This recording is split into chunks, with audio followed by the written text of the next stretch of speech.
ദൈവജന പഠനത്തിനായി നമുക്ക് ഒരുമിച്ചായിരിക്കാം. കർത്താവ് തന്ന അവസരത്തിനായിട്ട് സ്തോത്രം ചെയ്യുന്നു. കടന്നു വന്നിരിക്കുന്ന എല്ലാ ദൈവദാസന്മാരും ദൈവമക്കളെയും വാർത്ത കർത്താവിനെ വാഴ്ത്തുന്നു. ഇന്ന് രാത്രി കർത്താവ് തന്റെ വചനത്തിലൂടെ നമ്മെ അനുഗ്രഹിക്കട്ടെ. വളരെ പ്രാർത്ഥനയോടെ നമുക്ക് തിരുവചനത്തിന് മുൻപാകെ ആയിരിക്കാം. കഴിഞ്ഞ ബുധനാഴ്ച നാം ചിന്തിച്ച് അവസാനിപ്പിച്ചത് പാറമേൽ വീണ വിത്തിനെ സംബന്ധിച്ചാണ്. അവിടെ നമ്മൾ മനസ്സിലാക്കിയ അല്ലെങ്കിൽ മനസ്സിലാക്കുന്ന ഒരു കാര്യം എന്ന് പറയുന്നത്, വളരെ സന്തോഷത്തോടെ പാറമേൽ വീണ വിത്തിന് സമാനമായ ആളുകൾ വളരെ സന്തോഷത്തോടെ ദൈവവചനം കൈക്കൊള്ളുന്നു എന്നാണ് നമ്മളവിടെ വായിക്കുന്നത്. അപ്പോൾ എന്താണ് അതിന് കാരണമെന്നുള്ളതാണ് നമ്മൾ ചിന്തിച്ചുകൊണ്ടിരിക്കുന്നത്. സന്തോഷത്തോടെ വചനം കൈക്കൊള്ളാനുള്ള കാരണം പലതാകാം. അതിലൊന്നാമത്തെ കാര്യം നമ്മൾ ചിന്തിച്ചു, ജീവിതത്തിൽ സംഭവിച്ചു പോയ അപരാധങ്ങളിൽ പോയ വ്യക്തികൾ ജീവിതത്തിൽ ആ അവസ്ഥയ്ക്ക് മാറ്റം വരാനായിട്ട് ദൈവവചനം കേൾക്കുമ്പോൾ അത് ഉടനെ സ്വീകരിക്കുകയും 3 സുവിശേഷകന്മാരെ രേഖപ്പെടുത്തിയിരിക്കുന്നത് അവർക്ക് വേരില്ലായകയാൽ അവരുണങ്ങിപ്പോവും, അല്ല ചെറിയ പരീക്ഷകൾ അവർ അഭിമുഖീകരിക്കേണ്ടി വരുമ്പോൾ അവർ പിന്മാറിപ്പോവും എന്നൊക്കെ ആണ് നമുക്ക് അവിടെ കാണാനായിട്ട് കഴിയും. രണ്ടാമത്തെ ചിന്തയിലേക്ക് വരാനായിട്ട് ആഗ്രഹിക്കുന്നു. സന്തോഷത്തോടെ വചനം കൈക്കൊള്ളാനുള്ള രണ്ടാമത്തെ കാരണം എന്ന് പറയുന്നത്, മാനുഷികമായി ഒരു മനുഷ്യന് അല്ലെങ്കിൽ മനുഷ്യർക്ക് സംഭവിക്കാവുന്ന രണ്ടാമത്തെ തലമാണ് രോഗം അല്ലെങ്കിൽ ബലഹീനത മുതലായ ശാരീരികമായ അല്ലെങ്കിൽ മാനസികമായ ക്ലേശങ്ങളാൽ മനുഷ്യർ പലപ്പോഴും അല്ലെങ്കിൽ എല്ലാവരും ഒരു വിധത്തിൽ ദുഃഖിതരാണ്.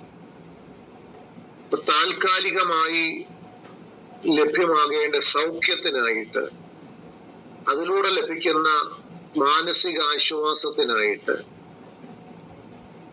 ദൈവവചനം വേഗത്തിൽ സ്വീകരിക്കുന്നവരും കൈക്കൊള്ളുന്നവരും നമ്മുടെ ഇടയിലുണ്ട്.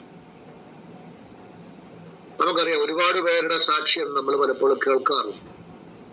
രോഗിയായിരുന്ന സന്ദർഭത്തിൽ, ആശുപത്രി കിടക്കയിലായിരുന്നപ്പോൾ, ഭവനത്തിൽ രോഗത്താൽ ഭാരപ്പെട്ട് കിടന്നപ്പോൾ, വൈദ്യശാസ്ത്രം അസാധ്യമെന്ന് പറഞ്ഞ സാഹചര്യങ്ങളിൽ ചില ദൈവദാസന്മാര് വീട്ടിൽ കടന്നു വന്നു, സുവിശേഷം അറിയിച്ചു, പ്രാർത്ഥിച്ചു, സൗഖ്യം പ്രാപിച്ചു, അങ്ങനെ വിശ്വാസത്തിലേക്ക് വന്നു എന്ന് പറയുന്നു.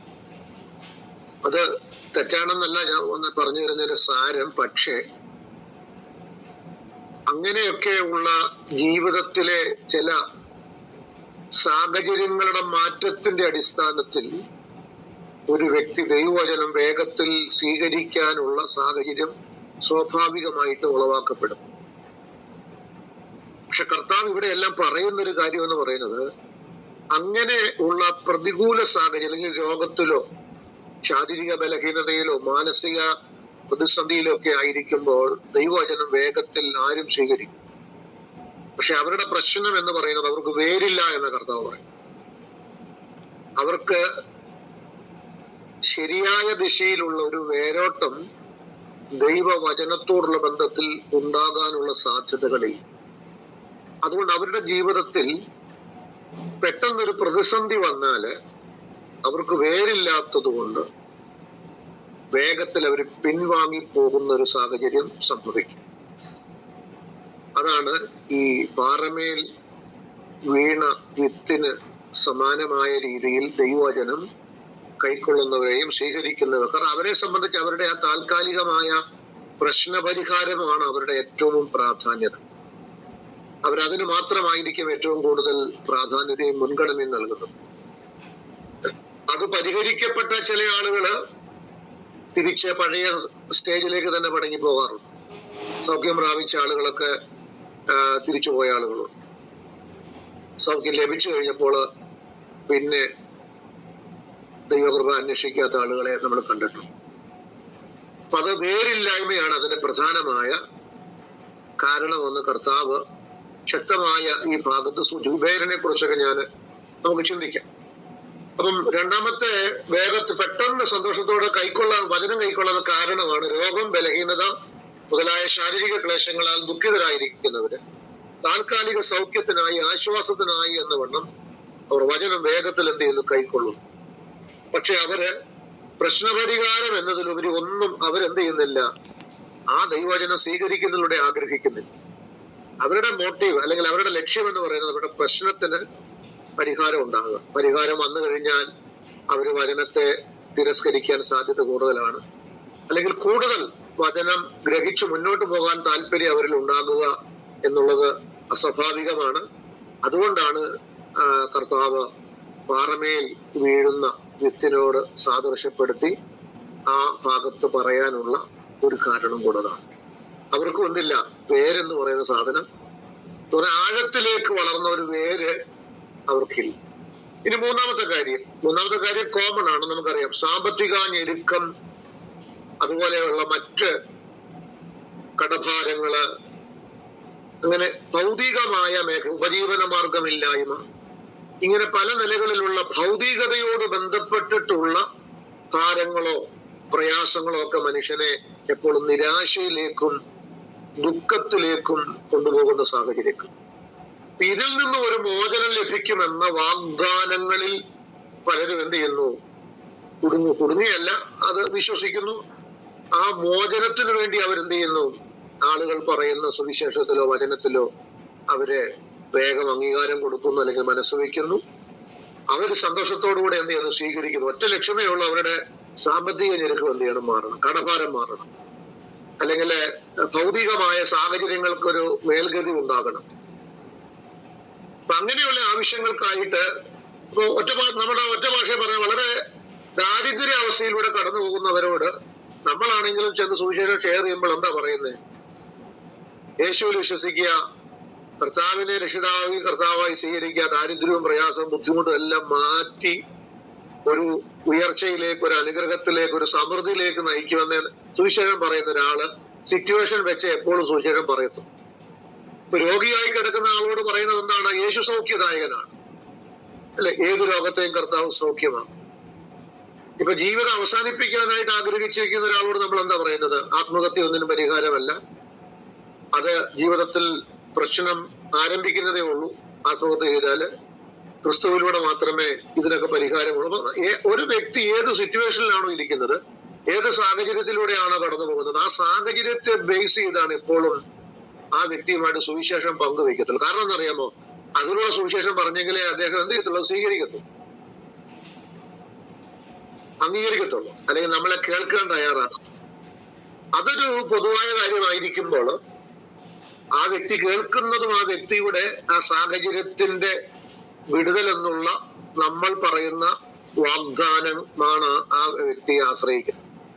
അപ്പൊ അത് ലഭിച്ചു കഴിഞ്ഞാൽ അദ്ദേഹം തുടരണമെന്നില്ല, പിൻപറ്റണമെന്നില്ല.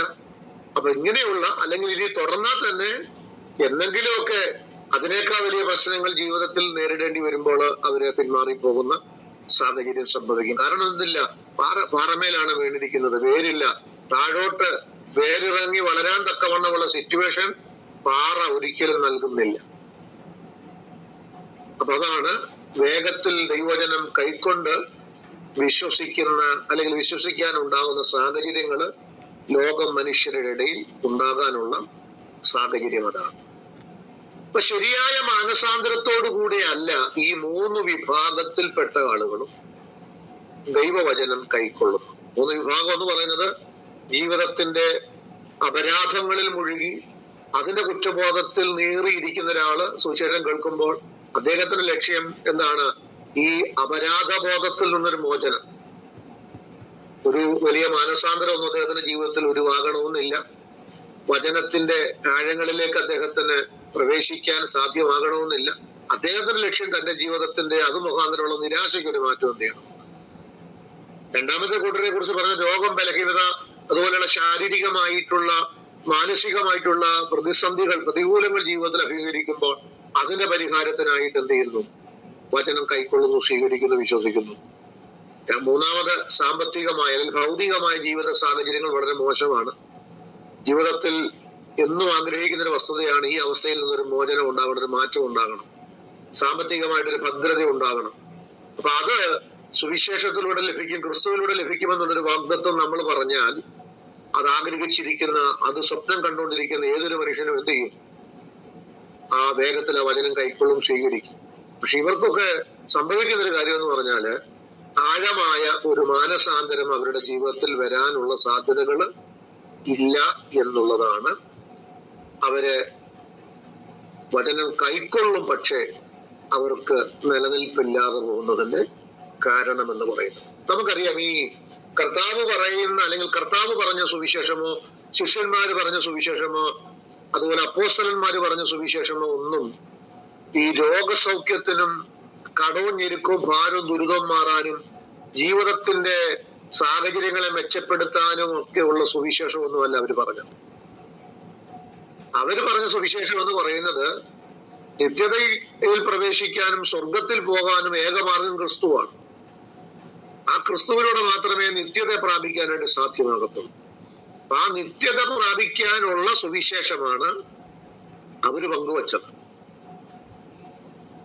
ഇന്ന് നമ്മൾ പറയുന്നതെല്ലാം നമ്മുടെ മനുഷ്യ ജീവിതത്തിലെ സ്ഥിതികൾക്കും സാഹചര്യങ്ങൾക്കും അവസ്ഥകൾക്കും ഒക്കെ മാറ്റം നൽകുന്ന ഒരു ക്രിസ്തുവിനെയാണ്. അതുകൊണ്ട് ആളുകൾക്കെല്ലാം അത് മാത്രം മതി. ക്രിസ്തുവിനോടുള്ള നിത്യതയൊന്നും ഒരു പ്രാധാന്യതയല്ല. നമ്മള് മനസ്സിലാക്കേണ്ട ഒരു കാര്യം എന്ന് പറയുന്നത്, ഈ ചൊട്ടയിലെ ശീലം ചുടല വരെ എന്നൊക്കെ നമ്മൾ പറയത്തില്ല. ചെറുപ്പത്തിൽ നമുക്ക് ലഭിക്കുന്ന ശീലങ്ങള് വാർദ്ധക്യം വരെയും നമ്മളത് പിന്തുടരുന്ന കാര്യമാണ്. ഒരു വ്യക്തി വിശ്വാസത്തിലേക്ക് വരുന്ന സമയത്ത് നമ്മള് പ്രാരംഭം എന്ന വേണം അദ്ദേഹത്തിന് നൽകുന്ന ആ ഉപദേശത്തിന്റെ ആഴമാണ്, അല്ലെങ്കിൽ ആ പറയുന്ന സുവിശേഷത്തിന്റെ കാമ്പാണ് അദ്ദേഹത്തിന്റെ ജീവിതാന്ത്യം വരെ എന്തിനെ പിന്തുടരണമെന്നുള്ള പ്രേരണ അദ്ദേഹത്തിന് നൽകുന്നത്. ഭൗതികതയ്ക്കാണ് നമ്മൾ പ്രാധാന്യത കൊടുത്താണ് സുവിശേഷം പറയുന്നതെങ്കിൽ അദ്ദേഹത്തിന്റെ ജീവിത ലക്ഷ്യം എന്ന് പറയുന്നത് ഭൗതിക സുഖസൗകര്യങ്ങളും ഭൗതിക നേട്ടങ്ങളും നേടുക എന്നുള്ളത് മാത്രമാണ്. നിത്യത എന്താണ്? ഒരിക്കലും അദ്ദേഹത്തിന്റെ ജീവിതത്തിലെ പ്രയോറിറ്റി ഒന്നാം സ്ഥാനമാകുകയില്ല. അത് ഒരു സെക്കൻഡറി ആയിട്ട് മാറും. പ്രൈമറി ഒരിക്കലും അന്താകത്തില്ല, നിത്യതയാകത്തില്ല.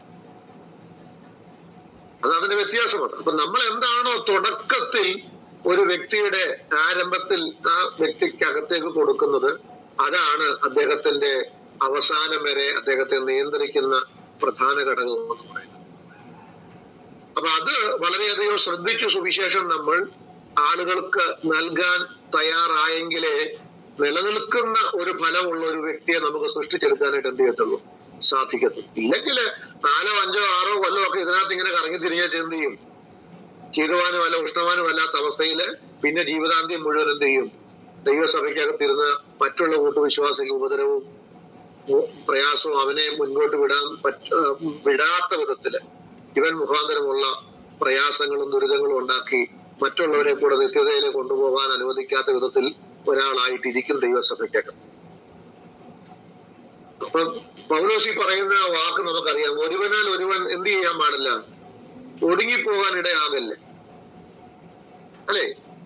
ഒരുവനാൽ ഒരുവൻ എന്താണ്? എപ്പോഴും പ്രോത്സാഹിക്കപ്പെടുക വേണ്ടത്. ഒരു വ്യക്തിയാൽ മറ്റൊരു വ്യക്തി നിരുത്സാഹപ്പെടരുത്. ഒരു വ്യക്തിയാൽ ഒരു വ്യക്തി മാനസികമായിട്ട് ക്ഷീണിച്ചു പോകാൻ പാടില്ല. ഏതെങ്കിലും വിധത്തിൽ ഒരു ബലഹീനനുണ്ടെങ്കിൽ ആ ബലഹീനനെ ചേർത്ത് നിർത്തിയിട്ട് എന്ത് ചെയ്യണം? അവനെ ബലപ്പെടുത്താനാണ് ശ്രമിക്കേണ്ടത്.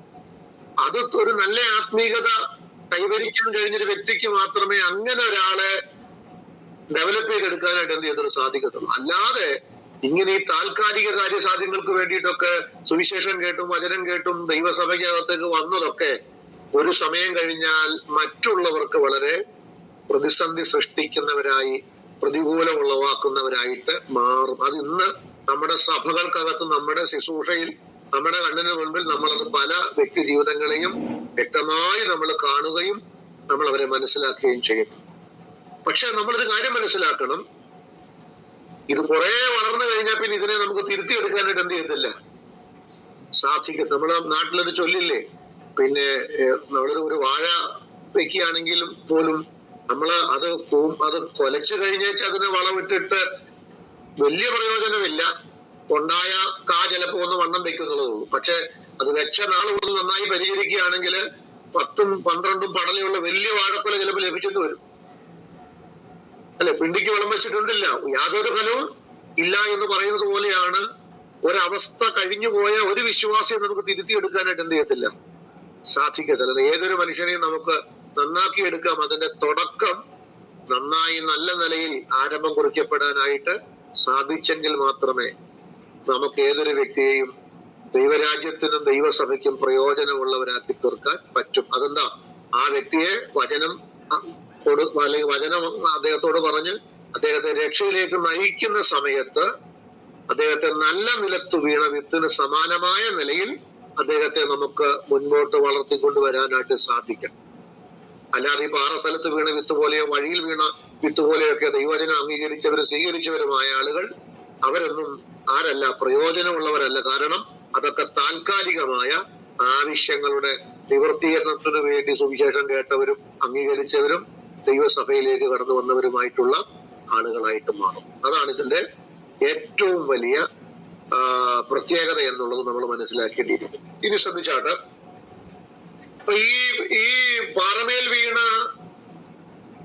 വിത്തിന് സമാനമായ ആളുകളെ കുറിച്ച് കർത്താവ് പറഞ്ഞ പദം എന്ന് പറയുന്നത്, ഒന്ന് നമ്മൾ ആ വായിക്കുന്ന വാക്യങ്ങളിലെല്ലാം ഇങ്ങനെയാണ്. മത്തായി പറയുന്നത് വചനം നിമിത്തം ഞെരുക്കമോ ഉപദ്രവമോ നേരിട്ടാൽ അവർ ക്ഷണത്തിൽ ഇടറിപ്പോകുന്നത്. പ്രത്യേകം എടുത്തു പറഞ്ഞു വചനം നിമിത്തം. അല്ലാതെയുള്ള ഉപദ്രവമോ അയലവക്കാരനോട് ശണ്ടയ്ക്ക് കൂടിയിട്ട് അവൻ വെച്ച് അനത്തിയതിന്റെ പേരിലുള്ള ഉപദ്രവമൊന്നുമല്ല, മറിച്ച് ദൈവോചനം നിമിത്തം ഉണ്ടാകുന്ന ഉപദ്രവമോ ഞെരുക്കമോ. ഇപ്പൊ ദൈവോചന നിമിത്തം ഉപദ്രവം ഉണ്ടാകും, ദൈവോചന നിമിത്തം ഞെരുക്കം ഉണ്ടാകും, അല്ലെ? അപ്പൊ അങ്ങനെ ഉണ്ടാകുന്ന സാഹചര്യങ്ങൾ ജീവിതത്തിൽ ഉണ്ടാകുമ്പോൾ അത് വേഗത്തിൽ എന്ത് ചെയ്തു പോകും? അവര് ഇടറിപ്പോകാനുള്ള വീണു പോകാനുള്ള സാധ്യത കൂടുതലാണ്. ഇടർച്ച എന്ന് പറയുന്നത് എപ്പോഴും അത് വീഴ്ചയ്ക്ക് തുല്യമാണ്. ഇനി നോക്കിക്കേ, മർക്കോസ് പറയുമ്പോൾ നമ്മളിവിടെ വായിക്കുന്നത് എങ്ങനെയാണ്? വചനം നിമിത്തം ഉപദ്രവമോ പീഡയോ ഉണ്ടായാൽ അവർ ക്ഷണത്തിൽ എന്ത് ചെയ്യുന്നു? ഇടറിപ്പോകുന്നു എന്നാണ് മർക്കോസ് പറയുന്നത്. ഇനി ലൂക്കോസ് പറയുമ്പോഴോ അവിടെ നമ്മൾ വായിക്കുന്നത് അവർ തൽക്കാലം എങ്കിലും അവർക്ക് വേരില്ല എന്നൊരു പദം ഉപയോഗിക്കുന്നു. എങ്കിലും അവർക്ക് വേരില്ല എന്ന്, റൂട്ടില്ല. അവർ തൽക്കാലം വിശ്വസിക്കുകയും പരീക്ഷാ സമയത്ത് പിൻവാങ്ങി പോവുകയും ചെയ്യും. അപ്പൊ അവരുടെ വിശ്വാസം എന്ന് പറയുന്നത് ലൂക്കോസ് എടുത്തു പറഞ്ഞു. തൽക്കാലം എന്ന് പറഞ്ഞാൽ ഒരു താൽക്കാലിക വിശ്വാസമാണ്. അതൊരു കാര്യസാധ്യമാണ്. ഒന്നീ രോഗം സൗഖ്യമാകണം, അല്ലെങ്കിൽ കടവോ ഞെരുക്കവോ പ്രയാസമോ ബുദ്ധിമുട്ടോ ഒക്കെ ഒന്ന് മാറണം, അല്ലെങ്കിൽ ജീവിതത്തിൽ കഴിഞ്ഞ കാല ജീവിതത്തിന്റെ അപരാധ ബോധങ്ങളിൽ നിന്നൊരു മോനൊരു റിലാക്സ് ഉണ്ടാകണം. അപ്പൊ ഒരു താൽക്കാലികമായ അഡ്ജസ്റ്റ്മെന്റ് എന്നുള്ള ഒരു വിശ്വാസമാണ്. ഇതൊരിക്കലും നിലനിൽക്കത്തുമില്ല. ഇതൊരിക്കലും നിത്യതയിൽ ഒരു വ്യക്തിയെ കൊണ്ടെത്തിക്കത്തുമില്ല. മൂന്ന് സുവിശേഷങ്ങളിൽ വളരെ വ്യത്യസ്തമായ പറയുന്ന കാരണം. ഇനി നമ്മൾ ചിന്തിക്കാൻ പോകുന്നത് വേരിനെ കുറിച്ചാണ്. ലൂക്കോസ് എടുത്തു പറയുന്നുണ്ട്, അവർ കേൾക്കുന്നു, അവർ വളരെ സന്തോഷമായിട്ട് കഴിക്കുന്നു, അവർക്ക് വേരില്ല. അപ്പൊ ഈ കൂട്ടരുടെ അല്ലെങ്കിൽ പാറമേൽ വീണ വിത്ത് എന്ന് സാദൃശ്യപ്പെടുത്തുന്ന ആ വിഭാഗക്കാരുടെ ഏറ്റവും അതിപ്രധാനമായ കുഴപ്പമെന്ന് പറഞ്ഞത് റൂട്ടില്ലായ്മയാണ്, വേരില്ലായ്മയാണ്. കാരണം വേരിറങ്ങാൻ കഴിയില്ല, പാറയല്ലേ. ആ പാറയുടെ പുറത്ത് ഒരല്പം പൊടി മണ്ണോ എല്ലാം കിടന്ന് കാണും. അതിന്റെ ബലത്തിലാണ് ഒന്ന് കിളിർത്തു വന്നത്, പക്ഷെ വളരാനില്ല. കിളിർത്തു വന്നു, പക്ഷെ അതെന്ത് ചെയ്യും? പെട്ടെന്ന് കാരണം വേരില്ലാത്തതുകൊണ്ട്. ഓക്കെ, ഇനി നമുക്ക് റൂട്ടിനെ കുറിച്ച് എന്താണ് വേര് എന്ന് പറയുന്നത്? എന്താണ് റൂട്ട് എന്ന് പറയുന്നത്? എബ്രായ ഭാഷയില് അതിന് കൊടുക്കുന്ന പദം ഷോറോഫ് എന്ന വാക്കാണ് റൂട്ട് എന്നതിന് കൊടുക്കുന്നത്. ഷോറോഫ്. ഗ്രീക്കില് നൽകിയിരിക്കുന്ന വാക്കെന്ന് പറയുന്നത് റിഡ്സ എന്ന പദമാണ് ഗ്രീക്ക് ഭാഷയില് ആ വാക്കിന് വേർഡിന് കൊടുത്തിരിക്കുന്നത്. ഇതിന്റെ അർത്ഥം എന്ന് പറയുന്നത് ദൃഢമായി ഉറയ്ക്കുക, ദൃഢമായി വളരുക എന്നാണ്. ദൃഢമായി ഉറയ്ക്കുക, ദൃഢമായി വളരുക. അപ്പൊ റൂട്ട് എന്ന് പറഞ്ഞാൽ ദൃഢമായി ബലവത്തായിട്ട് വളരുന്നതിനെയാണ് എപ്പോഴും റൂട്ട് എന്ന് പറയും. നമുക്കറിയാം, ഏതൊരു സസ്യത്തിന്റെയും ഏതൊരു വൃക്ഷത്തിന്റെയും നിലനിൽപ്പ് എന്ന് പറയുന്നത് അതിന് റൂട്ടിനെ, വേരിനെ ആശ്രയിച്ചാണ്, അല്ലെ? നമുക്കത് സ്വാഭാവികമാണ്. ഏതൊരു മണ്ണിൽ കിളിർത്ത ഏതൊരു ചെടി ഒന്ന് പറിച്ചു നോക്കിയാലും എന്താണ് അതിനിങ്ങനെ വേരിറങ്ങിയേക്കുന്നത് നമുക്ക് കാണാം. ചില വൃക്ഷങ്ങൾ നമുക്ക് ഒറ്റ കൈയിൽ പറിച്ചെടുക്കാൻ പറ്റും, അല്ലെങ്കിൽ ചില ചെടികൾ നമുക്ക് രണ്ട് കൈയും കൊണ്ട് നമ്മുടെ ആരോഗ്യം മുഴുവൻ ഉപയോഗിച്ച് വലിച്ചെടുക്കാൻ പറ്റും. അതിന്റെ വേര് അതിനനുസരിച്ച് അതിന് വേരിറങ്ങിയിട്ടുള്ളൂ. എന്നാൽ ആഴമേറിയ അവസ്ഥയിലേക്ക് വേരിറങ്ങിയതിനെ നമുക്ക് 2 കൈയല്ല 4 പേരെന്ന് പറിച്ചാലും കിട്ടത്തില്ല. അതിന് വലിയ മരം JCB കൊണ്ടുവരേണ്ടി വരും. അല്ലെങ്കിൽ അതിന് ചുറ്റും കിളച്ച് അതിന്റെ വേരിനെ നമ്മൾ എന്ത് ചെയ്യണം? ആദ്യം മുറിക്കണം. എങ്കിലേ നമുക്കതിനെ പറിച്ചെടുക്കാനായിട്ട് സാധിക്കും. അപ്പം വേര് ഏറ്റവും കൂടുതൽ മണ്ണിലേക്ക് ഇറങ്ങിയിട്ടുള്ളത് മാത്രമേ കാറ്റിനെയും മഴയെയും അതുപോലെ തന്നെ ഏതൊരു പ്രതികൂല സാഹചര്യത്തെയും അതിജീവിച്ച് നിൽക്കാനായിട്ട് അതിനെ സാധിക്കുന്നത്. എന്താണ്? നമ്മുടെയൊക്കെ വീടിന്റെ മുറ്റത്തൊക്കെ തെങ്ങ് നിൽപ്പുണ്ടല്ലേ? അതിങ്ങനെ കാറ്റടിച്ച് ഇങ്ങനെ വാടി ഒലയുന്നതാണ്. ചിലപ്പോൾ വീടിന്റെ ഓടുമ്പുറത്ത് വരെ അതിന്റെ മണ്ട വന്ന് തട്ടാറുണ്ട്. പക്ഷെ അതൊന്നും ചെയ്തില്ല, പലപ്പോഴും ഒടിഞ്ഞു വീഴാറില്ല. കാരണം എന്താണെന്നറിയാമോ? അതിനെ അങ്ങനെ താങ്ങി നിർത്തുന്നത് അതിന്റെ വേരുകളാണ്. അത് വളരെ ആഴത്തിലേക്ക് എന്ത് ചെയ്തിട്ടുണ്ട്? വേരിറങ്ങപ്പെട്ടെങ്കിൽ മാത്രമേ പ്രതിസന്ധികളുടെ മുൻപിൽ നിലനിൽക്കാനായിട്ട് കഴിയും. ക്രിസ്തീയ ജീവിതം എന്ന് പറയുന്നത്, അല്ലെങ്കിൽ വിശ്വാസ ജീവിതം എന്ന് പറയുന്നത് എപ്പോഴും പ്രതിസന്ധികളെ അഭിമുഖീകരിച്ചു കൊണ്ടുപോകുന്ന ഒരു ജീവിതം. അതൊരു പട്ടുമത്തയുടെ അനുഭവമോ സുഖശയ്യയുടെ അനുഭവമൊന്നും അല്ല. അത് എപ്പോഴും കാറ്റും കോളും പേമാരിയും അതുപോലെ തന്നെ ഓളങ്ങളും തിരമാലകളും ഒക്കെ ഇങ്ങനെ നമ്മുടെ പടകിന് നേരെ, വിശ്വാസ ജീവിതത്തിന് നേരെ പല സന്ദർഭങ്ങളിലും ആഞ്ഞടിക്കപ്പെട്ടുകൊണ്ടിരിക്കുന്ന ഒരു സാഹചര്യത്തെ കുറിച്ചാണ് നമുക്ക് തിരുവെഴുത്ത് പഠിക്കും, പ്രത്യേകിച്ച് പുതിയ നിയമം പഠിക്കുമ്പോൾ നമ്മുടെ ക്രൈസ്തവ ജീവിതത്തെ നമുക്ക് അങ്ങനെ കാണാൻ പറ്റുന്നു. ഒരിക്കലും ഒരു ഭദ്രമായ ജീവിതമല്ല ക്രിസ്തീയ ജീവിതം എന്ന് പറയുന്നത്. അന്നേരം അതിനനുസരിച്ച് ഈ പ്രതികൂലങ്ങളിൽ നിൽക്കാൻ കഴിയുക എന്ന് പറയുന്നത് ആഴത്തിലേക്ക് വേറെ ഇറങ്ങപ്പെട്ടെങ്കിൽ മാത്രമേ സാധ്യമാകത്തുള്ളൂ. അത് സംഭവിക്കണമെങ്കിൽ എന്ത് വേണം? നല്ല നിലത്ത് വീഴുന്ന വിത്തായി വളർന്ന ആഴത്തിലേക്ക് വേറെ ഇറക്കാനായിട്ട് സാധ്യമാണ്. ഓക്കെ, നമുക്ക് ചിന്തിക്കാം.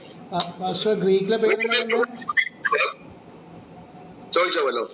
അതെ, ഗ്രീക്കിലെ പേര് റിഡ്സ. Okay, thank U.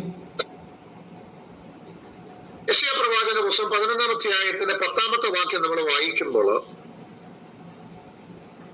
നമ്മുടെ വാഴ്ത്തപ്പെട്ട കർത്താവിനെ അല്ലെങ്കിൽ മശിഹയെ ഇശായിയുടെ വേര് എന്നാണ് വിളിക്കുന്നത്. അത് നമുക്കൊക്കെ അറിയാവുന്ന ഭാഗം. അതുകൊണ്ട് ഞാനതിന് അധികം വ്യാഖ്യാനങ്ങളൊന്നും കൊടുക്കാൻ ആഗ്രഹിക്കുന്നത്. യേശു അല്ലെങ്കിൽ കർത്താവിനെ അല്ലെങ്കിൽ മശിഹയെ അല്ലെങ്കിൽ യേശുവിനെ ഇശായിയുടെ വേരെന്നാ പറയുന്നത്. ഇശായി ആരാന്ന് ഞാൻ പറയാതെ അറിയാമല്ലോ. ദാവീദിന്റെ പിതാവിന്റെ പേരാണല്ലോ ഇശായി. അപ്പൊ ദാവീദിന്റെ കുടുംബത്തിൽ, ആ ഗോത്രത്തിൽ നിന്ന് ക്രിസ്തു ജനിച്ചു അല്ലെങ്കിൽ ജനിക്കുമെന്നുള്ളതായിരുന്നല്ലോ പ്രവചനവും കാര്യങ്ങളിൽ. അങ്ങനെയാണല്ലോ ക്രിസ്തുവിന്റെ ജനനവും. ദാവീദിന്റെ വംശാവലിയിൽപ്പെട്ടവനാണ്. പക്ഷെ ദാവീദിന്റെ വേരെന്ന് പറയുമ്പോൾ നമ്മൾ മനസ്സിലാക്കേണ്ട ഒരു കാര്യം, ക്രിസ്തുവിന്റെ ആ നിലനിൽപ്പും സുസ്ഥിരതയുമാണ് അതിനെ ആ പദം എപ്പോഴും സൂചിപ്പിക്കുന്നത്. അത് വളരെ ആഴമേറിയ അവസ്ഥയാണ്, ഒരു ആഴമേറിയ വേര് എന്നാണ് ഇതിനെ പറയുന്നത്.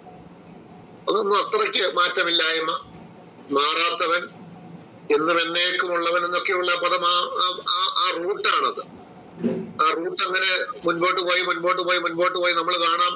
ഇനി ക്രിസ്തു രാജ്യം സ്ഥാപിക്കുമ്പോഴും സഹസ്രാബ്ദത്തില് ദാവീദിന്റെ സിംഹാസനവും ദാവീദിന്റെ ഭരണവും തന്നെയാണ് കണ്ടിന്യൂഷൻ ആയിട്ട് വരുന്നത്. ആ റൂട്ടാണ്, അതങ്ങനെ കിടക്കുകയാണ്. ആ റൂട്ട് വളരെ ആഴങ്ങളിലേക്ക്, ആഴമായ ഒരു നീണ്ട കാലഘട്ടം കഴിഞ്ഞ് വീണ്ടും ഒരു നീണ്ട കാലഘട്ടത്തിലേക്ക് വരികയാണ്. ആ ദാവീദിന്റെ ഭരണം തന്നെയാണ് ക്രിസ്തു ഭരമേൽക്കുന്നതും ഭരിക്കുന്നതും. ദാവീദിന്റെ സിംഹാസനത്തിൽ ഇരിക്കുമെന്നാണ് നമ്മൾ വായിക്കുന്നത്. അതൊക്കെ നമുക്ക് അറിവുള്ള കാര്യങ്ങൾ. ഓക്കെ, അപ്പൊ ദാവീദിന്റെ പേരും വംശവും എന്നത് യേശുവിന്റെ ദൈവികവും മാനുഷികമായ പ്രകൃതിയെ കാണിക്കുന്നു എന്നും നമുക്ക് കാണാൻ കഴിയുന്നു. അത് വെളിപ്പാട് പുസ്തകം 22-ാം അധ്യായത്തിന്റെ 16-ാമത്തെ വാക്യം നമ്മൾ വായിക്കുമ്പോൾ നമുക്കത് കാണാൻ കഴിയും. വെളിപ്പാട് 22-ന്റെ 16-ാമത്തെ വാക്യം ഞാൻ വായിച്ചു കേൾപ്പിക്കാം. വാക്യം ഇങ്ങനെയാണ് വാക്യം അവിടെ എഴുതിയിരിക്കുന്നത്. യേശു എന്ന ഞാൻ സഭകൾക്ക് വേണ്ടി നിങ്ങളോട് ഇത് സാക്ഷീകരിപ്പാൻ എന്റെ ദൂതനെ അയച്ചു. ഞാൻ ദാവീദിന്റെ വേരും വംശവും ശുഭ്രമായ ഉദയ നക്ഷത്രവുമാകും. ഞാൻ ദാവീദിന്റെ വേരും എന്ന് പറഞ്ഞ റൂട്ടും വംശവും ശുഭ്രമായ ഉദയ നക്ഷത്രവും ആകും. ഓക്കെ, ഞാൻ അതിന് മുമ്പിൽ രണ്ട് പദത്തിന്റെ അർത്ഥം പറഞ്ഞപ്പോൾ പറഞ്ഞു, വേരൂന്നുക എന്നത് ദൃഢമായി വളരുക അല്ലെങ്കിൽ ദൃഢമായി ഉറയ്ക്കുക എന്നൊക്കെയാണ് പദത്തിന്റെ ആശയം, അർത്ഥം എന്ന് പറയും. എഫേസ്യ ലേഖനം 3-ാം അധ്യായം വായിക്കുമ്പോൾ പൗലോസ് അവിടെ വളരെ അതിപ്രധാനമായ ഒരു വാചകം ഉപയോഗിക്കുന്നുണ്ട്. എഫേസ്യ ലേഖനം 3-ന്റെ 17-ാമത്തെ ഞാനത് വായിക്കാം. ക്രിസ്തു വിശ്വാസത്താൽ നിങ്ങളുടെ ഹൃദയങ്ങളിൽ വസിക്കേണ്ടതിനും വരം നൽകണമെന്നും നിങ്ങൾ സ്നേഹത്തിൽ വേരൂന്നി അടിസ്ഥാനപ്പെട്ടവരായി വീതിയും നീളവും ഉയരവും ആഴവും എന്തെന്ന് സകല വിശുദ്ധന്മാരോടുകൂടെ ഗ്രഹിപ്പാനും പരിജ്ഞാനത്തെ കവിയുന്ന ക്രിസ്തുവിൽ സ്നേഹത്തെ അറിയുവാനും പ്രാപ്തരാകുകയും ദൈവത്തിന് എല്ലാ നിറവിനോളം നിറഞ്ഞു വരികയും വേണമെന്നും പ്രാർത്ഥിക്കും. ഇപ്പൊ പൗലോസിന്റെ ഒരു കാരാഗ്രഹ പ്രാർത്ഥനയാണിത്. നമുക്കറിയാം, ചരിത്ര പ്രസിദ്ധമായ 2-3 പ്രാർത്ഥനയുണ്ട് പൗലോസിന്റെ കാരാഗ്രഹത്തിൽ കിടന്നു. അതിൽ ഏറ്റവും ഇമ്പോർട്ടന്റ് ആയിരിക്കുന്ന പ്രാർത്ഥന എഫേസ്യ ലേഖനത്തിലെ 1-ാം അധ്യായത്തിലും 3-ാം അധ്യായത്തിലൊക്കെ പറയുന്ന പ്രാർത്ഥന. കാരാഗ്രഹത്തിൽ കിടന്നുകൊണ്ട് താൻ വിശ്വാസത്തിൽ കൊണ്ടുവന്ന, വിശ്വാസത്തിൽ താൻ ജനിപ്പിച്ച തന്റെ വിശ്വാസികളെ കുറിച്ചുള്ള തന്റെ ആത്മഭാരം എന്ന് പറയുന്നത്, അവരെ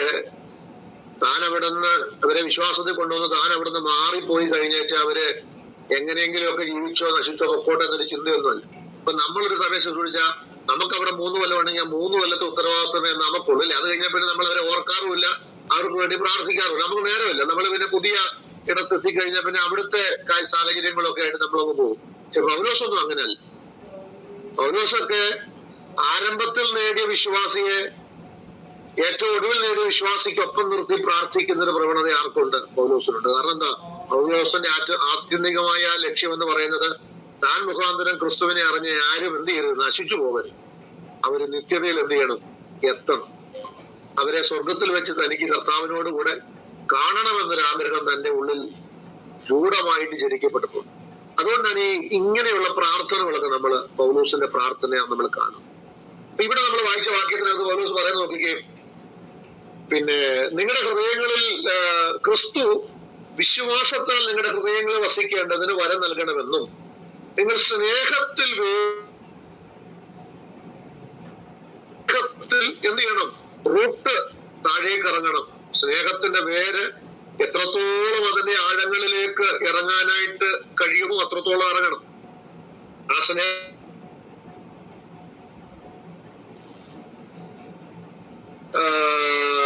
സ്നേഹത്തിന്റെ വീതി, സ്നേഹത്തിന്റെ നീളം, സ്നേഹത്തിന്റെ ഉയരം, സ്നേഹത്തിന്റെ ആഴം എന്ത് എന്ന് സകല വിശുദ്ധന്മാരോടും കൂടെ നിങ്ങൾ എന്ത് ചെയ്യണം? ഗ്രഹിക്കണം. ക്രിസ്തുവിന്റെ സ്നേഹത്തിന്റെ നീളവും വീതിയും ആഴവും ഉയരവും ഓരോ വിശ്വാസിയും അറിയണം, അത് ഗ്രഹിച്ചിരിക്കണം. അതാണ് പൗലോസ് അവർക്ക് വേണ്ടി പ്രാർത്ഥിക്കുന്നത്. ഞാൻ പലപ്പോഴും ഇത് പറയുമ്പോൾ പറയുന്നൊരു കാര്യമുണ്ട്. ഈ എഫെസോസിലെ വിശ്വാസികൾ ബുദ്ധിമുട്ട് ബുദ്ധിമുട്ട് ഒന്നും ഇല്ലാത്ത വിശ്വാസികളാണ്, ദാരിദ്ര്യം ഇല്ലാത്ത വിശ്വാസികളാണോ, കടഭാരം ഇല്ലാത്ത വിശ്വാസികളാണോ, വീടില്ലാത്തവരവിടെ ഇല്ലേ, രോഗം അനുഭവിക്കുന്നവരില്ലേ?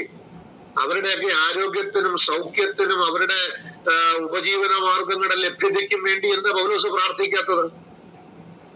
ഇതൊന്നും ഇല്ലാഞ്ഞ അതെല്ലാം അത്ര സമ്പന്നരായ, ഒരു രോഗവും ദുഃഖവും ദുരിതവും സാമ്പത്തിക ഞെരുക്കവും ബുദ്ധിമുട്ടും കുഞ്ഞുങ്ങളെ കുറിച്ചുള്ള ഭാരമൊന്നും ഇല്ലാത്ത ഒറ്റ വിശ്വാസി അവിടെ ഇല്ലേ?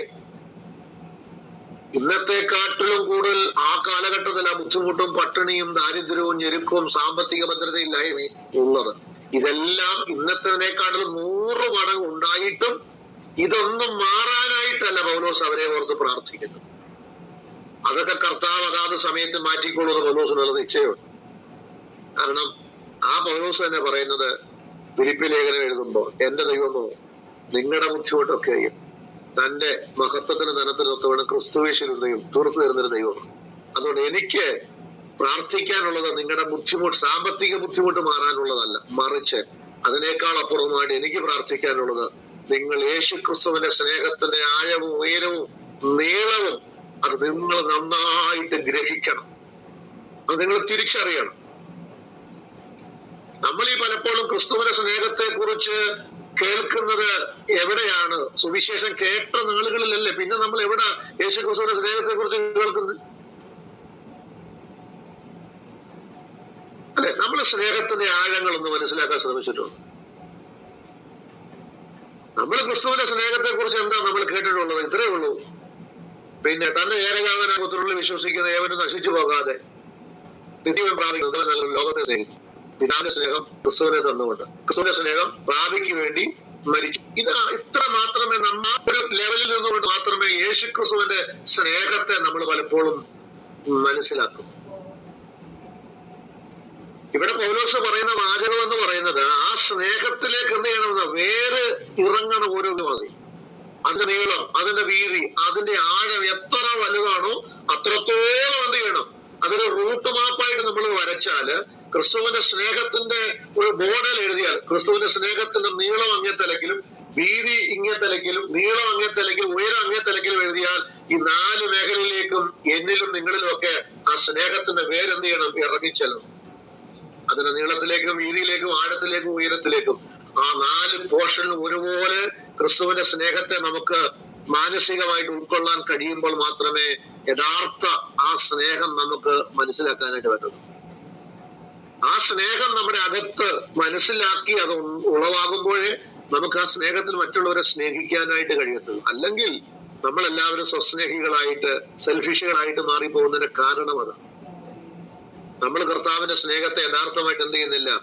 മനസ്സിലാക്കുന്നില്ല, ഗ്രഹിക്കുന്നില്ല, നമ്മളത് മനസ്സിലാക്കാൻ ശ്രമിക്കുന്നില്ല. അപ്പൊ പൗലോസ് പ്രാർത്ഥിക്കുന്നത് എന്താണെന്നറിയാമോ? ദൈവത്തോടെ പ്രാർത്ഥിക്കുന്നത്, കർത്താവിനോടെ പ്രാർത്ഥിക്കുന്നത്. കർത്താവേ, നിന്റെ സ്നേഹത്തിന്റെ ആഴം എന്റെ വിശ്വാസം എന്ത് ചെയ്യണം? അതിന്റെ നീളവും വീതിയും ആഴവും എന്ത് ചെയ്യണം? ഗ്രഹിക്കാൻ തക്കവണ്ണം നിന്റെ സ്നേഹത്തിന്റെ ആഴം അവർ മനസ്സിലാക്കാൻ നീ അവർക്ക് എന്ത് കൊടുക്കണം? കൃപ കൊടുക്കണം, കഴിവ് കൊടുക്കണം, അതിനുള്ള ആഗ്രഹം കൊടുക്കണം, അതിനുള്ള കാഴ്ചപ്പാട് കൊടുക്കണം. ഇതാണ് പൗലോസിന്റെ പ്രാർത്ഥന. എത്രത്തോളം അവർക്ക് ആ ക്രിസ്തുവിന്റെ സ്നേഹത്തിലേക്ക് ആഴ്ന്നിറങ്ങാൻ പറ്റും അത്രത്തോളം ഇറങ്ങാനുള്ള കൃപ അവർക്ക് കൊടുക്കണം. അല്ലാതെ അവരുടെ പട്ടിണി മാറ്റണം, ദാരിദ്ര്യം മാറ്റണം, അവർക്ക് മനോഹരങ്ങളായ വീട് കൊടുക്കണം, അവർക്ക് യാത്ര ചെയ്യാൻ വാഹനങ്ങൾ കൊടുക്കണം എന്നൊന്നും അല്ല പൗലോസ് പ്രാർത്ഥന. അങ്ങനെ വല്ല നമ്മള് ഈ ലേഖനങ്ങൾക്കൊക്കെ ഒരു പദം കാണാൻ നമുക്ക് പറ്റുന്നുണ്ട്. പക്ഷെ ഇന്നത്തെ പ്രാർത്ഥനയെല്ലാം എന്താണ്? കാറും ലോറിയും ബംഗ്ലാവും അല്ലേ, അത് മാത്രം കൊടുക്കണേ. നമ്മൾ നമ്മുടെ വിശ്വാസികൾക്ക് വേണ്ടി പ്രാർത്ഥിച്ചാൽ എന്താ പ്രാർത്ഥിക്കും? കർത്താവെ, ജോണിച്ചാന്റെ മൂത്ത മകൻ 10ാം ക്ലാസ്സിലെ +2 കഴിഞ്ഞ് നിൽക്കുകയാണ്, അവനെ UK അമേരിക്കയിലോ എവിടെയെങ്കിലും പോകാനുള്ള വഴി തുറന്നു. ഇതല്ലേ നമ്മൾ പ്രാർത്ഥിക്കുന്നത്? അത് പ്രാർത്ഥിക്കേണ്ടത് ഞാൻ പറഞ്ഞില്ല, പക്ഷെ നമ്മുടെ പ്രയോറിറ്റി അതല്ല എന്നുള്ളതാണ് മനസ്സിലാക്കേണ്ടത്. മുൻപേ അവന്റെ രാജ്യവും നീതിയും അന്വേഷിച്ചാൽ അതോടുകൂടെ നമ്മൾ ഇപ്പൊ കിടന്ന് ഈ വിലപിക്കുന്ന പ്രാർത്ഥനാ വിഷയങ്ങളെല്ലാം കർത്താവ് തരുന്നവന്. ഇന്ന് കിടന്ന് നമ്മൾ അലമുറയിടുന്ന സകല കാര്യങ്ങൾക്കും പരിഹാരം അവന്റെ രാജ്യത്തിനും നീതിക്കും പ്രഥമ സ്ഥാനം കൊടുക്കുന്ന ആളുകൾക്ക് കർത്താവ് കൊടുക്കുന്നവന്. സങ്കീർത്തനങ്ങൾ നമ്മൾ വായിക്കുന്നില്ലേ? നന്മയും കരുണയും എന്റെ ആയുഷ്കാലമൊക്കെയും എന്നെ എന്ത് ചെയ്യും? പിന്തുടരും. അത് നമ്മളെ ഫോളോ ചെയ്യും. നമ്മൾ അതിനെ ഫോളോ ചെയ്യണ്ട, അത് നമ്മളെ ഫോളോ ചെയ്യുന്നതാണ്. നന്മ, കരുണ, ദീർഘായുസ് എന്നൊക്കെ പറയുന്നത് നമ്മുടെ പുറകെ വന്നോളും. നമ്മള് ലക്ഷ്യം വെക്കേണ്ടത് ആരെയാണ്? നിത്യതയെ ലക്ഷ്യം വെച്ചുകൊണ്ട്, ക്രിസ്തുവിനെ ലക്ഷ്യം വെച്ചുകൊണ്ട് നമ്മുടെ യാത്ര മുൻപോട്ട് പോകുമ്പോൾ ഈ ഭൂമിയിൽ എന്തൊക്കെ വേണം അതെല്ലാം നമ്മുടെ പുറകെ നമ്മളെ ഫോളോ ചെയ്യുന്ന ഒരു സാഹചര്യത്തെ കുറിച്ചാണ് ദൈവവചനം നമ്മെ ഓർപ്പിക്കുന്നത്. ഇന്ന് നമ്മള് നമ്മുടെ എയിം, നമ്മുടെ ലക്ഷ്യം, നമ്മുടെ ഉപവാസം, നമ്മുടെ പ്രാർത്ഥന, നമ്മുടെ ആഗ്രഹം, നമ്മുടെ സ്വപ്നങ്ങളെല്ലാം എന്ന് പറയുന്നത് വലിയ നല്ല മനോഹരമായ വീട്, ആ നാട്ടിലെ ഏറ്റവും നല്ല വീട് കർത്താവെ എനിക്ക് പണിയണം, ഏറ്റവും വിദേശ നിർമ്മിതമായ വാഹനങ്ങൾ എനിക്ക് മേടിക്കണം, ഇഷ്ടം പോലെ ബാങ്ക് ബാലൻസ് എനിക്ക് വേണം, എന്റെ കുഞ്ഞുങ്ങളൊക്കെ പഠിച്ചുയർന്ന് ഏതാ വലിയ വലിയ മഞ്ഞ് പെയ്യുന്നതോ ഇനിയും തണുപ്പ് കൂടിയതോ രാജ്യങ്ങളിലേക്ക് പോകണ്ടെന്നല്ല. കർത്താവ് അയച്ച പൊക്കോ, എല്ലാവർക്കും പോകാം, അതൊക്കെ നല്ല കാര്യങ്ങൾ തന്നെയാണ്. പക്ഷേ നമ്മുടെ ലക്ഷ്യം അത് മാത്രമാകല്ലേ. ആ പൗലോസിന്റെ പ്രാർത്ഥനയുടെ ആഴം ഞാൻ പറഞ്ഞതുകൊണ്ട് ഇത്രയും കാര്യങ്ങൾ പറഞ്ഞത്. ക്രിസ്തുവിന്റെ സ്നേഹത്തിന്റെ ആഴവും നീളവും വീതിയും അറിയണമെങ്കിൽ എന്ത് ചെയ്യണം? അവിടേക്ക് ഇത് ഇറങ്ങണം, റൂട്ട് ചെല്ലണം അല്ലേ. ഒരു മണ്ണിലേക്ക് വേരിറങ്ങി ചെല്ലുമ്പോഴല്ലേ അവിടുത്തെ സ്ഥിതി അതിന് മനസ്സിലാകത്തുള്ളൂ. അവിടുന്ന് എന്തെങ്കിലും വലിച്ചെടുക്കാനുണ്ടെങ്കിൽ, അവിടുന്ന് വെള്ളം വലിച്ചെടുക്കാനുണ്ടെങ്കിൽ ആ വെള്ളത്തിന്റെ അടുക്കിലേക്ക് വേര് ചെല്ലണ്ടേ വൃക്ഷത്തിന്റെ? അല്ലാതെ വൃക്ഷത്തിന്റെ വേരിന്റെ ചുവട്ടിലേക്ക് വെള്ളം ചെല്ലുവോ? വെള്ളം ഒരിക്കലും ചെല്ലുകയില്ല. പക്ഷെ വെള്ളം എവിടെയുണ്ടോ അവിടേക്ക് ആര് ചെല്ലണം? ഒരു വൃക്ഷത്തിന്റെ വേര് ഇറങ്ങി ചെല്ലണം. അതാ ഇവിടെ പൗലോസ് റൂട്ട് എന്ന് പറഞ്ഞതാണ്. യേശുക്രിസ്തുവിന്റെ ആ സ്നേഹത്തിന്റെ ഉയരങ്ങളിലേക്കും ആഴങ്ങളിലേക്കും നീളത്തിലേക്കും വീതിയിലേക്കും ആ സ്നേഹത്തിൽ നമ്മുടെ റൂട്ട് എന്ത് ചെയ്യണം? ഇറങ്ങി ചെന്നെങ്കിലേ നമുക്ക് ആ സ്നേഹത്തെ ഗ്രഹിക്കാനായിട്ട് എന്ത് ചെയ്യത്തുള്ളൂ? സാധ്യമാണ്. ക്രിസ്തുവിന്റെ സ്നേഹത്തെ ശരിക്ക് ഗ്രഹിച്ചാൽ ലോകത്തിൽ ഇനി നമ്മുടെ തല അറുത്ത് മാറ്റപ്പെട്ടു എന്ന് പറഞ്ഞാലും പൗലോസ് പറയുന്നതാണ്, ക്രിസ്തുവിന്റെ സ്നേഹത്തിൽ നിന്ന് എന്നെ ആർക്ക് വേർപിരിക്കാനായിട്ട് കഴിയും? ആപത്തിന് കഴിയത്തില്ല, പട്ടിണിക്ക് കഴിയത്തില്ല, ഒരു ഉപദ്രവത്തിനും കഴിയത്തില്ല, ഈ ലോകത്തിന് കഴിയത്തില്ല, ഇനി വരാനുള്ള ലോകത്തിന് കഴിയത്തില്ല, ദൂതന്മാർക്ക് കഴിയത്തില്ല, ഒരു ശക്തിക്കും. കാരണം അതെന്താ? അത് പൗലോസ് വ്യക്തിപരമായിട്ട് തന്റെ ആ സ്നേഹത്തിലേക്കുള്ള തന്റെ റൂട്ട് താൻ നന്നാകെ ഇറങ്ങി അത് ഗ്രഹിച്ചൊരു മനുഷ്യനായതുകൊണ്ട് തന്റെ വിശ്വാസികളും ഇത് തിരിച്ചറിയണമെന്ന് താൻ എന്ത് ചെയ്യുന്നു?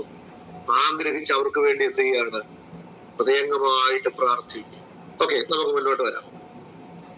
ഇയ്യോബിന്റെ പുസ്തകത്തിലേക്ക് വന്ന ഇയ്യോബിന്റെ പുസ്തകം 5-ാം അധ്യായത്തിന് 3-ാമത്തെ വാക്യം വായിക്കുമ്പോൾ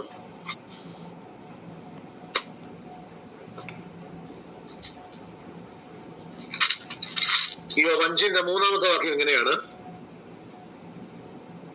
ഈർഷ്യ മൂഢനെ ഹിംസിക്കുന്നു. അല്ല, സോറി, 3-ാം വാക്യം. മൂഢൻ വേരൂന്നുന്നത് ഞാൻ കണ്ടു, ക്ഷണത്തിൽ അവന്റെ പാർപ്പിടത്തെ ശപിച്ചു. മൂഢൻ വേരൂന്നുന്നത് ഞാൻ കണ്ടു, ക്ഷണത്തിൽ അവന്റെ പാർപ്പിടത്തെ ശപിച്ചു. അതിനെ രണ്ടുകൂടെ ചേർത്ത് വായിച്ചു നോക്കിക്കോളൂ. നീരസം ഭോഷനെ കൊല്ലുന്നു, ഈർഷ്യ മൂഢനെ ഹിംസിക്കുന്നു. മൂഢൻ വേരൂന്നുന്നത്, അപ്പൊ എവിടെ ഈ മൂഢൻ വേരൂന്നുന്നത്? ഈർഷ്യയിലാണ്. ഈർഷ്യ. ആ 2-3 കൂടെ ചേർത്ത് വായിക്കുമ്പോൾ അത് മനസ്സിലാക്കാൻ പറ്റും. അപ്പൊ വേരൂന്നാൻ പറ്റും, മറ്റു പലതിലും നമുക്ക് വേരൂന്നാൻ പറ്റും അല്ലേ? മറ്റു പല കാര്യങ്ങളിലും വേരൂന്നാൻ പറ്റുകയല്ലേ? ഈ പാപം വേരൂന്നാറില്ലേ? അതിനെയാണ് സങ്കീർത്തനങ്ങളൊക്കെ നമ്മൾ വായിക്കുന്ന മുറുകെ പിടിച്ചിരിക്കുന്ന പാവം, മുറുകെ പറ്റിയിരിക്കുന്ന പാവം. നമ്മൾ വിട്ടാൽ അത് നമ്മൾ എന്ത് ചെയ്യത്തില്ല, വിടുക. അതങ്ങ് വേരൂന്നിപ്പോയി, വേരിറങ്ങിപ്പോയി. നമ്മളെ പറയത്തില്ല, ചിലര് കുറെ സമയം ഒരിടത്തിരുന്നാൽ ഒത്തിരി അങ്ങ് ഇരിക്കാതെ ഇരുന്ന് വേരിറങ്ങിപ്പോകുമെന്ന് പറയാറില്ലേ? കാരണം എന്താ? അവിടെ തന്നെ അങ്ങ് കുത്തിയിരുന്ന് വേരിറങ്ങുമെന്ന് നമ്മള് ഒരു നാടൻ ശൈലിയിലാണെങ്കിലും അങ്ങ് പറയുന്നൊരു പ്രയോഗമാണ്. അപ്പം വേരൂന്നുക, മൂഢതയിലും വേരൂന്ന, ഈർഷ്യയിലും വേരൂന്ന. അപ്പം വേരൂന്നൽ എന്ന് പറയുന്നത് സ്വാഭാവികമായി സംഭവിക്കുന്ന ഒരു കാര്യമാണ്. അത് വൃക്ഷങ്ങൾക്ക് മാത്രമല്ല, മനുഷ്യന്റെ സ്വഭാവങ്ങളിലും മനുഷ്യന്റെ ആധ്യാത്മികതയിലൊക്കെ വേരൂന്നുന്ന സാഹചര്യങ്ങൾ സൃഷ്ടിക്കാനായിട്ട് കഴിയും. 80-ാം സങ്കീർത്തനത്തിന്റെ 9-ാമത്തെ വാക്യം നോക്കിക്കേ.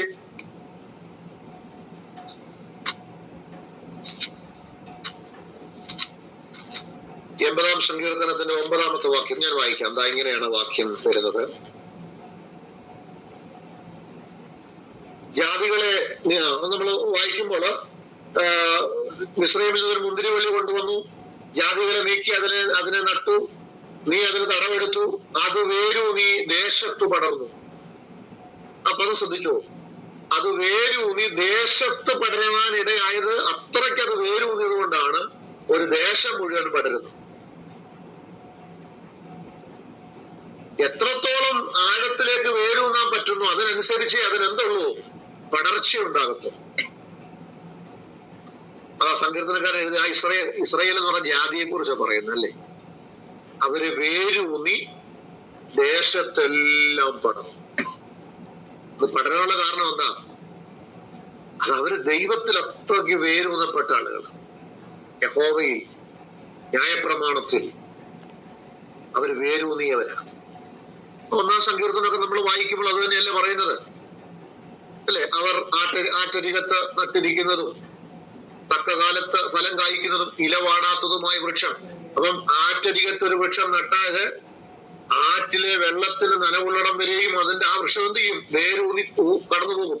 ആ വേരൂന്നി ചെന്നാൽ അതെന്ത് ചെയ്യും? അതിനാവശ്യമായ ജലം വലിച്ചെടുക്കുന്നതിന്റെ വേര് അതിനെന്ത് സംഭവിക്കത്തില്ല? വാട്ടം സംഭവിക്കുകയില്ല, നിലപാടുകയില്ല, അത് ഉണങ്ങിപ്പോവുകയല്ല. എത്ര ഉഷ്ണം എത്ര ചൂടടിച്ചാലും അതെന്ത് ചെയ്യത്തില്ല? വാടിപ്പോവുകയല്ല. അപ്പൊ നോക്കിക്കേ, ഈ വേരൂന്നുക എന്ന് പറയുമ്പോൾ ഒന്ന് ആലോചിച്ച് നോക്കിയേ, പാറമേൽ വീഴുന്ന വിത്ത് വേഗത്തിൽ ഉണങ്ങിപ്പോകും. വേരൂന്നാൻ അതിന് സാഹചര്യമില്ല ഇവിടെ. കാരണം മണ്ണില്ല, അല്പം മണ്ണേ ഉള്ളൂ പാറയുടെ പുറത്ത്. ആഴത്തിലേക്ക് ഇറങ്ങാൻ അതിന്. നമ്മൾ മനസ്സിലാക്കേണ്ട ഒരു കാര്യം, ക്രിസ്തീയ ജീവിതം എന്ന് പറയുന്നത് ആഴത്തിലേക്ക് വേരൂന്നാത്തിടത്തോളം കാലം ഒരു വ്യക്തിക്കും നിലനിൽപ്പില്ല. അത് സ്നേഹത്തിലും വേരൂന്നണം. അടുത്തൊരു പ്രയോഗം പിന്നെ പറയുന്നത് നമുക്ക് പുറകാലെ ചിന്തിക്കാം.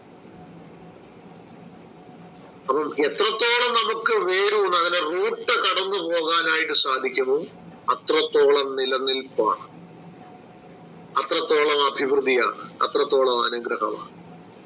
അപ്പൊ റൂട്ട് അല്ലെങ്കിൽ വേരൂന്നുക എന്ന് പറയുന്നത് വളരെ പ്രാധാന്യം അർഹിക്കുന്ന ഒന്നാണ്. വേര് വെള്ളത്തോളം വളരുന്നത് സമൃദ്ധിയുടെ ലക്ഷണമാണ്. യോബ് 29:19 നിങ്ങൾ വായിച്ചു നോക്കിയാലും കാണാൻ കഴിയും. യോബ് 29:19 വാക്യം ഇങ്ങനെയാണ് പറയുന്നത്: എന്റെ വേർ വെള്ളത്തോളം പടർന്നു ചെല്ലുന്നു, എന്റെ കൊമ്പിന്മേൽ മഞ്ഞ് രാപ്പാർക്കും. എന്റെ വേര് വെള്ളത്തോളം പടർന്നു ചെല്ലുന്നു. വെള്ളത്തോളം വേര് പടർന്ന് വെള്ളത്തിനരികെ വരെ എത്തിയാൽ ആ വൃക്ഷത്തിന്റെ നിലനിൽപ്പ് സുസ്ഥിരമാണ്, ഉറപ്പാണ്. എത്ര ചൂടടിച്ചാലും അത് എന്ത് ചെയ്യത്തില്ല, അതിനൊന്നും സംഭവിക്കില്ല. ഇത് യെഹെസ്കേൽ പ്രവാചകൻ, ഞാൻ ഒരു വാക്യം കൂടെ പറഞ്ഞു നിർത്താം. യെഹെസ്കേൽ പ്രവാചകൻ 31-ാം അധ്യായത്തിന്റെ 7-ാമത്തെ വാക്യം ഒന്ന് വായിച്ചു നോക്കിക്കേ. യെഹെസ്കേൽ പ്രവാചകന്റെ പുസ്തകം 31-ാം അധ്യായത്തിന്റെ 7-ാമത്തെ വാക്യം. ആ വാക്യം ഇങ്ങനെയാണ് പറയുന്നത്: അങ്ങനെ അതിന്റെ വേർ വളരെ വെള്ളത്തിനരികെ ആയിരുന്നത് കൊണ്ട് അത് വലുതായി കൊമ്പുകളെ നീട്ടി ശോഭിച്ചിരുന്നു. കണ്ടോ, അവിടെ പറയുന്ന പദം ഒന്ന് ശ്രദ്ധിക്കണമേ.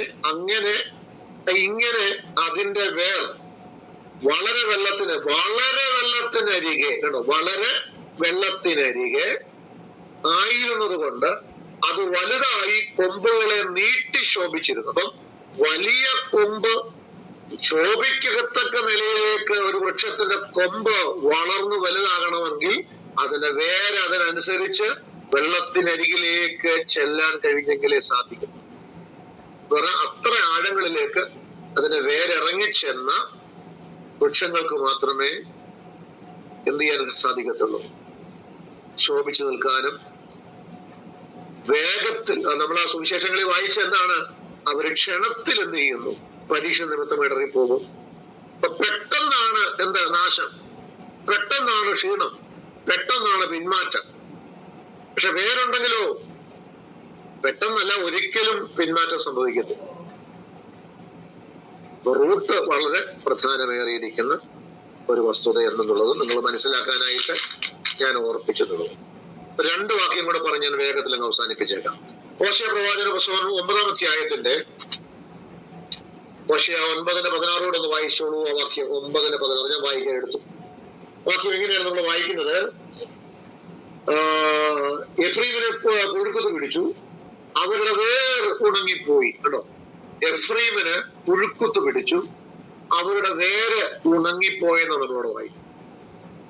വേരുണങ്ങിയാൽ പിന്നെ ജീവനില്ല, വേര് നഷ്ടപ്പെട്ട പിന്നെ നിലനിൽപ്പില്ല, ഉണങ്ങിപ്പോകും, വാടിപ്പോകും, കരിഞ്ഞു പോകും.